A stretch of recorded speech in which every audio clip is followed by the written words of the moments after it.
Assalamualaikum warahmatullahi wabarakatuh. Saya Isinta Trisina Pancari Putri Bisono, NIM 442. Saya di sini akan mempresentasikan tentang konsep produk. Pastinya tidak asing dengan produk ini yang khas Indonesia, kue tradisional yang biasa disebut kue cubit, atau sebutan di produk kami adalah kue ujuk. Kami mengeluarkan produk ini tidak memerlukan banyak bahan. Semua bahannya mudah didapat dan harganya pun terjangkau. Kami juga tidak menambahkan bahan-bahan yang tidak baik untuk kesehatan dan dilarang. Kami akan membuat kue cubit ini dengan adonan yang berkualitas tinggi, sehingga bentuk dan rasa yang dihasilkan akan menarik dan enak untuk dinikmati. Kami memberikan inovasi dengan berbagai varian rasa dan topping sehingga konsumen bisa merasakan kue cubit berbeda dan juga bisa membeli varian rasa topping sehingga konsumen merasakan kue cubit berbeda dan juga bisa membeli varian rasa dan topping yang berbeda dalam satu loyang cetakan. Assalamualaikum warahmatullahi wabarakatuh. Perkenalkan, nama saya David Ramadan, NIM 132. Di sini saya akan melanjutkan presentasi dari teman saya yang tadi menjelaskan tentang konsep produk. Langsung saja kita masuk ke dalam bahan-bahan dan cara pembuatan. Kue ucup ini menggunakan bahan-bahan sebagai berikut. Tepung terigu 1 kg, gula pasir setengah kg, seres, choco chip, blue band 200 gram, keju cheddar, mika plastik, telur ayam, vanili, baking powder, soda kue, air. Dan cara pembuatannya adalah siapkan mangkuk besar, masukkan telur dan gula pasir, kocok hingga adonan mengembang dan gula larut.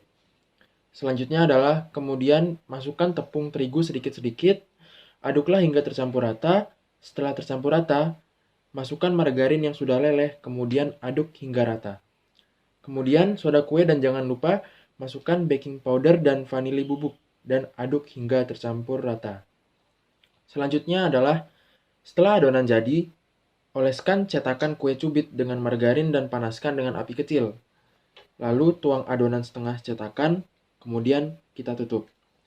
Yang keempat adalah ketika adonan sudah setengah mengembang, tunggu hingga bagian bawahnya berwarna sedikit kecoklatan. Kemudian angkat dan beri topping choco chip dan seres. Dan yang terakhir adalah kue cubit siap disajikan. Terima kasih.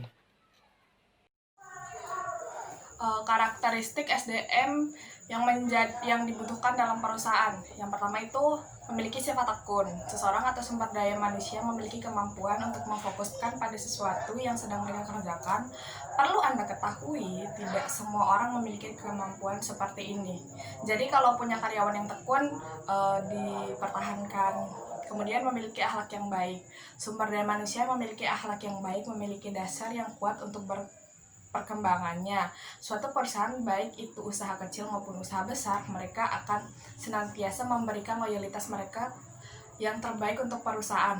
Bagi perusahaan adalah sumber daya penghasilan mereka sehari-hari. Dengan demikian, mereka akan senantiasa menjaga semaksimal mungkin perusahaan tersebut dalam berjualan dengan baik. Dan faktanya, jika menemukan sumber daya yang berakhlak baik, maka hal tersebut akan sangat merugikan perusahaan. Contoh, sumber daya manusia tersebut tidak jujur dalam mengelola keuangan, bisa dipastikan keuangan perusahaan tersebut akan tidak sehat.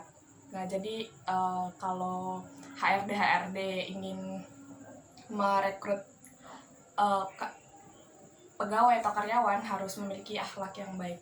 Salah satu syaratnya. Kemudian ulet. Sumber daya manusia yang ulet yaitu seseorang tidak mudah putus asa. Jadi jika menemukan kesulitan atau masalah dalam pekerjaan, mereka akan mencari cara untuk menyelesaikan permasalahan diiringi dengan ketekunan di dalam dirinya. Kreatif dan inovatif. Selain tekun, berakhlak baik, ulet, sumber daya yang memiliki sifat kreatif dan inovatif juga perlu dimasukkan kategori sumber daya manusia yang berkualitas. Kemudian memiliki sifat yang jujur. Banyak fakta perusahaan memberhentikan karyawan dengan secara sepihak karena masalah ini. Kejujuran sangat penting untuk kemajuan perusahaan Anda.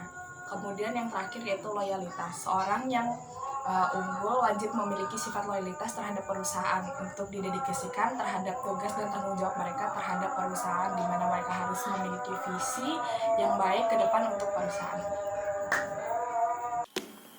Kemudian ada aspek keuangan. Modal yang kita keluarkan ada tepung terigu 1 kg dengan harga 7.500. Kemudian ada gula pasir 1,2 kg dengan harga 6.500. Ada seres dengan harga 10.000. Kemudian ada koko chip dengan harga 15.000. Ada blue band 200 gram dengan harga 5.000. Kemudian ada keju cheddar dengan harga 10.000. Ada mika plastik dengan harga 10.000. Telur ayam 1,4 kg dengan harga 5.500. Ada juga vanili dengan harga 1.000.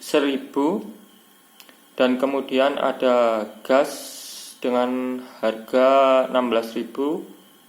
Ada juga baking powder dengan harga 5.000. Dan terakhir ada soda kue dengan harga 5.000. Jadi jumlah total modal yang kita keluarkan adalah 96.500. Nama saya Mujahidin Sori, NIM 444. Saya akan menjelaskan mengenai strategi pemasarannya mengenai produk kami yaitu kue ucup ini.